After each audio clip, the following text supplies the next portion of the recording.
अशीच आम्ही केली होती. एक आमच्या क्लासला अकॅडमीला त्या दिव्यामध्ये 4 वर्ष कंप्लीट झाले होते. त्या हेतून आम्ही कॉम्पिटिशन केली होती.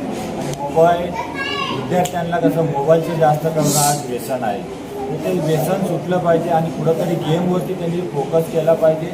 एक आपल्या लाईफवरती कुठंतरी अचिव्हमेंट केली पाहिजे. याच्यासाठी ही स्पर्धा ही केली होती, आपण आयोजित केली होती. तर भरपूर संख्येने इथं आयोजित केली आणि त्यानंतर भरपूर विद्यार्थीसुद्धा आले.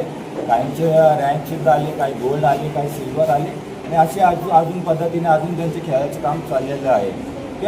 आणि याच्यातून पण काही लेवलवरती आले होते की आत्ता स्टेट लेवल आम्ही ठेवलेली आहे. त्याच्या भविष्याच्या काळामध्ये आम्ही नॅशनलचा पण प्रयत्न करणार आहे. आणि याच्यामध्ये नाशिकवरतून, नगरवरतून, त्याच्यानंतर सायनवरतून, घाटकोपरवरतून, मुंबईवरतून, ठाण्यावरतून आणि आपल्या टिटवाळ्यावरतून अशा ठिकाणी सुद्धा इथं भरपूर प्रयत्न केला. सगळ्यांनी पार्टिसिपेट केला आणि चांगल्या विद्यार्थ्यांनी त्यांची कलागुण आहे ही वर्षभर आपण जी प्रॅक्टिस करतो ती प्रॅक्टिस इथं येऊन दाखवली.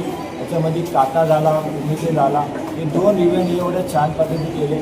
त्याच्यानंतर आमचे ग्रँड मास्टर केडी सर ते सुद्धा आले होते. ते इन्कम टॅक्स ऑफिसर आहेत, पण ते सुद्धा अजून पण बोलतात ना का या क्षेत्रामध्ये असून विद्यार्थ्यांना घडवत आहेत आणि अजून पण ते घडवायचं काम करत आहेत. असेच आमचे म्हणजे बोलतात ना आम्हाला सुद्धा त्यांनीच घडवलेले आहे आणि अशा पद्धतीनं अजून पुढं आम्हाला जाण्याचा फीडबॅक त्यांचा अजूनपर्यंत आहे. तर असाच फीडबॅक त्यांनी आम्हाला जी शिस्त घडवली तशी शिस्त आम्ही बोलतात ना का आमचे जे विद्यार्थी आहेत आम्ही त्यांना घडवतो आणि त्यांचा रिझल्ट ते आज या विद्यार्थी जे इथं कलागुण दाखवले आहे तुम्हाला ते सगळं प्रभास अकॅडमीने जे आयोजित केलेले आहे तर त्याचा प्रेसिडेंट अँड फाउंडर मी प्रशांत कसबे तर मी ती आयोजित केली होती. माझा एवढा दृष्टिकोन होता का विद्यार्थ्यांनी सक्षम झालं पाहिजे. आज जे महिलांवरती अत्याचार होत आहे हे कुठंतरी थांबलं पाहिजे. दिव्यासारख्या ठिकाणी बोलतात ना स्टेशनवरती सुद्धा आज महिला संरक्षण नाही. त्या महिला झाल्या, मुलं झाले ते सुद्धा संरक्षण आहे. आज बोलतात ना का पावलावरती आपल्याला कळत आलं का किती घटना होत आहे. या घटना कुठंतरी थांबल्या पाहिजे.